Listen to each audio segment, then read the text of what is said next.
Welcome to another edition of Context is King. I'm Eric. Joining me as always is Ash. How you doing? Solvent. Good for you. That's good because we're talking about bankruptcies. And we do have an upcoming list on our core channel of the top 10 companies that went bankrupt, so make sure to check that out. What was your first memory of the term bankrupts?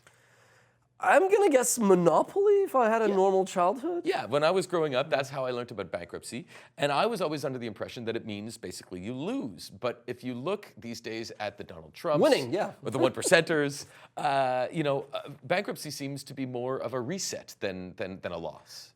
Bankruptcy is a tool. I mean, from a strict definition, it's like a court order that says this company is going to call time out and restructure its assets, try to restructure its debt obligations, and hopefully it comes out of it in a better, stronger condition.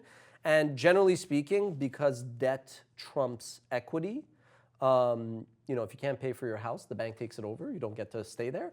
Then sometimes the shareholders are fleeced, for lack of a better word, and then you gotta make a deal with the debt holders, which is why Donald Trump, not to get into politics, the fact that he has filed for bankruptcy quite a number of times, he says it's no big deal, it's just a tool. It's an accounting tool that's available to me. It doesn't mean I'm a bad businessman, it just means I understand how to play the game.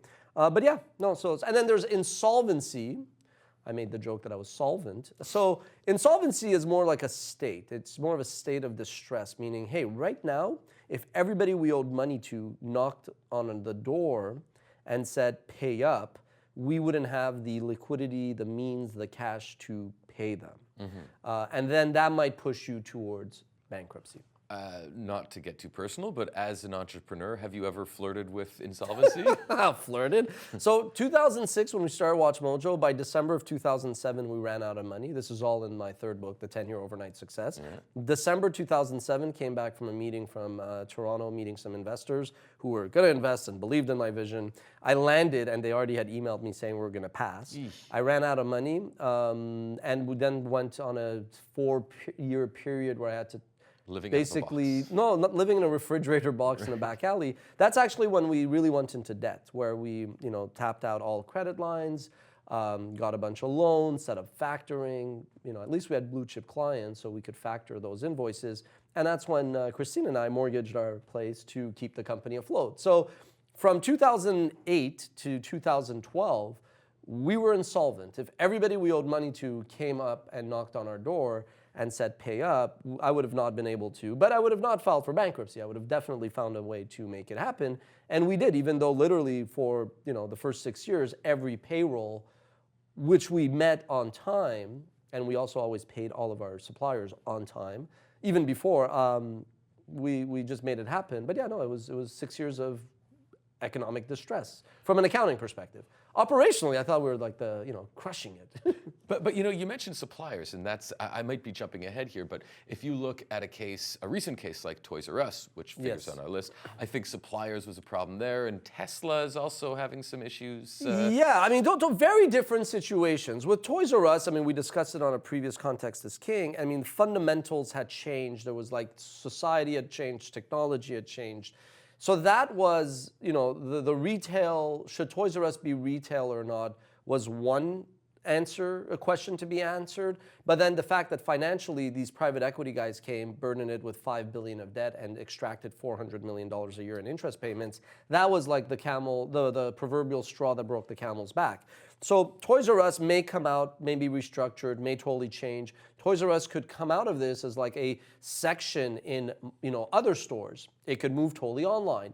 It could get acquired by Amazon. It could get acquired by Walmart. It could get acquired by Google. There's 1,000 things could happen. Just because a company flirts with bankruptcy, even files for bankruptcy, and then gets a court order saying it's Chapter 11 bankrupt now, it doesn't actually mean that it's a demise, and we could talk about the list because some of these companies did restructure and come out, GM being one of them. Right, yeah, exactly. But now with Tesla, do you want to talk about the list first or Tesla? Yeah, we'll get to Tesla. Okay. But if you look at the list, so we mentioned Toys R Us or Blockbuster, those didn't even crack the top 5, and I worked for 10 years at HMV. That went bankrupt. Big disappointment. When was the first time that you noticed HMV, hey, this may be going...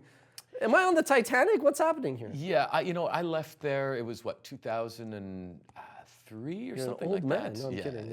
yeah, but even then, I was like, okay, so it's getting corporate. It's getting they're pulling back. I remember the early days when it was like pizza and beer at every meeting, and Good old times. happy times. I mean, in the 90s when I was like in high school, yeah, that's how old I am. But in the 90s when I was in high school and then college, like every time I'd go out, even like bars and stuff, I'd stop by before, go check out. And then it kind of, I think when Napster came on the scene and P2P blew up, then that's when it was like HMV was forgotten. And I mean, you could argue that something like HMV, something like Blockbuster, something like Toys R Us, that those were doomed. You could argue that there's nothing they could have done. And yeah, Because you've it's heard retail? it. Because it's retail and digital was going to totally destroy that anyway. Digital, at the end, like, look, vinyl is cool. And yes, vinyl sales have picked up and there's something something to be said there. But ultimately, the convenience of that real time. Like, I used to go to even, like, I remember in Montreal, we had Cheap Thrills. I think we still do. Sure, yeah. Finding that old bootleg. Right now, I go on YouTube. I look for Ozzy Osbourne, Randy Rhoads,